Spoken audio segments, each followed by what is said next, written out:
For decades, the state program helped minority and women-owned businesses thrive. Now that's changing. This is an economic issue. This is not a political issue. And you're playing with people's lives here. We break down the decision, why it's happening now, and the battle brewing over who gets a shot to earn state contracts. Look, the president did what he did, and I'm very grateful. From bribery charges to a presidential pardon, a Texas congressman gets a lifeline from Donald Trump. Now, the political fallout. After a deadly shooting near the White House, asylum cases for Afghan refugees are on hold, including those who risked their lives to help our military. Unfortunately, this one bad apple has really ruined the lives of so many Afghans that we promised we would protect. We speak with Congressman Michael McCall to explore the balance between security and protecting America's allies. Produced from the Capitol in Austin and airing statewide, this is the award-winning State of Texas. Hello, and thank you for joining us. I'm Josh Hinkle. For nearly 30 years, the Historically Underutilized Business program helped minority and female-owned businesses compete for state contracts. Now the HUB program is getting a new name and a narrower mission. It will now only serve businesses owned by service-disabled veterans. Our Dylan McKim spoke with a government contracting expert whose own business will be impacted.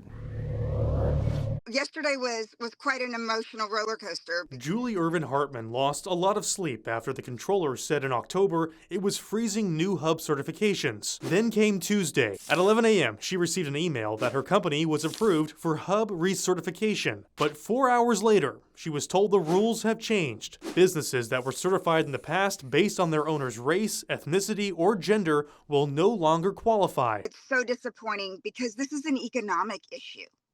This is an economic issue. This is not a political issue. And you're playing with people's lives here. The HUB program gave more than 15,000 minority and female-owned businesses increased exposure in government contracting. It doesn't guarantee a contract award, but opponents said it was discriminatory. Interim Controller Kelly Hancock defended the decision to change the rules. So we've gotten rid of the discrimination, treating everyone equal. And gotten rid of the assumptions that, based on your skin color or ethnicity, that you're economically disadvantaged. State Senator Royce West helped lead the effort that codified the HUB program into state law. He calls the HUB changes an overstep. I've never, in the 32 years I've served in the legislature, had a situation where an executive branch member, governor or otherwise, has been able to repeal a statute and then rename a program specifically designated in a statute. The controller has posted the rule changes on the Texas Register. Next is a 30-day public comment period before the agency will officially vote on the rule change. Dylan joins us now. Before the change, the HUB program had more than 15,000 certified businesses. How many of those are eligible now?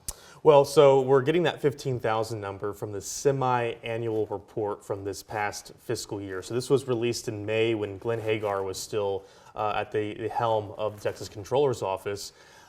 If we look at, they actually break down in that report how many of these HUB programs are owned by Black Texans, female Texans, Asian American.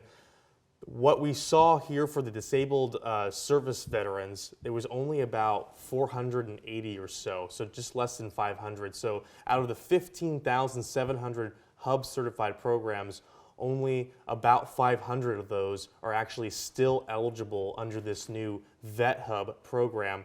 And of those almost 500, 0 are owned by women.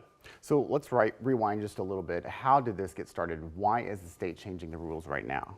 So this all goes back to about late October when we noticed that there was no information about the HUB program on the controller's website. And when we started asking questions to the controller, they were saying, well, there was constitutional concerns that this program was being is discriminatory in nature. Now, there was a lawsuit filed last November against Governor Greg Abbott and then Controller Glenn Hagar, and it was by a non-HUB certified company that said they were losing out on bids because of this HUB program. Now that case is still going through the court system right now. Don't know when that's going to end or if that will have a resolution. But Kelly Hancock, who's the interim controller, he came into office, and back in October, he said that when he came into office back in the summer, this was a big priority for him. He wanted to address this. Kind of ties into the proclamation the governor issued at the beginning of this year to get rid of DEI, or that diversity, equity, inclusion, out of state government. They have this vision that the HUB program was awarding contracts based off of race, gender, or ethnicity, whereas supporters will say, no, this is a good faith program. It's not awarding a contract. It's merely giving these companies more exposure for a chance to get a contract. All right, more to come. Dylan, thank you very much. Thanks, Josh. He was treated very badly because he said that people should not be allowed to pour into our country. A presidential pardon raising eyebrows. Donald Trump clears a Texas Democrat facing accusations of bribery. The politics in play and the questions now being asked. After a deadly shooting near the White House, asylum cases for Afghan refugees are on hold, including those who risked their lives to help our military. That has one congressman exploring options in the balance between security and protecting America's allies. For parents facing unimaginable loss, every minute matters. We explore the new law giving families more time to say goodbye after an infant dies and the powerful story behind it.